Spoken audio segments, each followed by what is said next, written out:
All right, so you don't need meat to make an amazing pizza. You kind of want to approach a vegetarian pizza with kind of trying to confuse the mouth. Different textures, different flavors, some roasted and caramelized, others raw, a little bit more light. So today I'm gonna make a version that I absolutely love, but when you approach vegetables, you need to think about which ones need time to cook. So things like mushrooms, I have some beautiful little hedgehog mushrooms. You can use creminis, portabellas.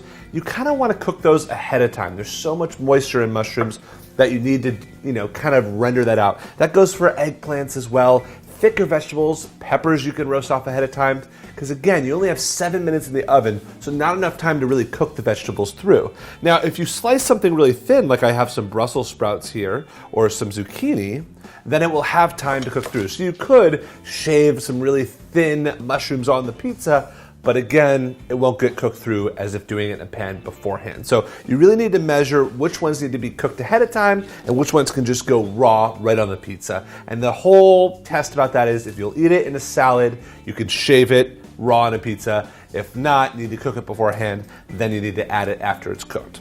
So to make my perfect vegetarian pizza, I'm gonna start with some olive oil right on the crust. A good amount of olive oil. And just kind of brush that all the way to the edges.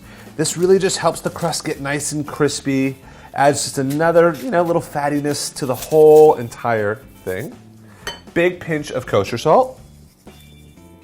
Awesome. And now I'm just gonna play with it. So, tomato sauce is not the highlight of my vegetarian pizza. It's just kind of it's a side note. So a little bit of tomato sauce will go a long way. Just kind of press that all the way to the edges. Awesome, that looks great, just enough. Perfect.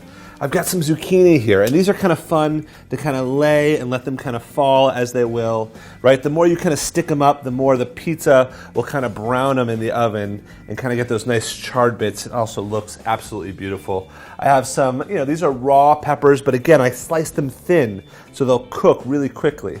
So some raw peppers. I love mushrooms. So I cooked these ahead of time. I sauteed them. These are just some hedgehog mushrooms. You can do any type of mushroom. All right. This is eggplant that I roasted for about 20 minutes, right? There's no way eggplant will cook through in your oven. So really, it falls under one of those vegetables that you have to do ahead of time. Perfect. And then I'm going to top this entire thing off with some shaved Brussels sprouts. My absolute favorite. They're sweet, they look gorgeous, and you kind of think you're being healthy even now. It's a pizza. All right, look how beautiful that looks. I'm going to finish it with some thyme, just to give the whole thing a little bit of an herby back note, and a touch more oil. Beautiful. This is going to get a little bit of parm right before hitting the oven. That looks awesome.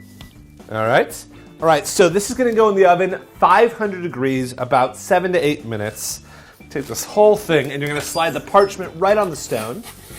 And just forget about it. So I can smell those vegetables caramelizing. It's been about 7 to 8 minutes, 500 degrees. Let's take a look. Yep, completely cooked. Beautiful, so grab the parchment and all. I love meat, but this is, you don't miss it an inch with this. So I just hold the parchment and just do my best to kind of let the pizza fall. There we go.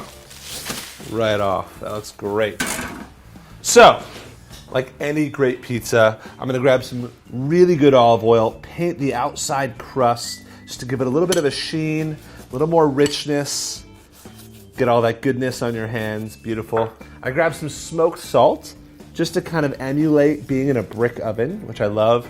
And then you got to do the Parmesan Reggiano thing. So right over the top, let it dance in between all the different veg.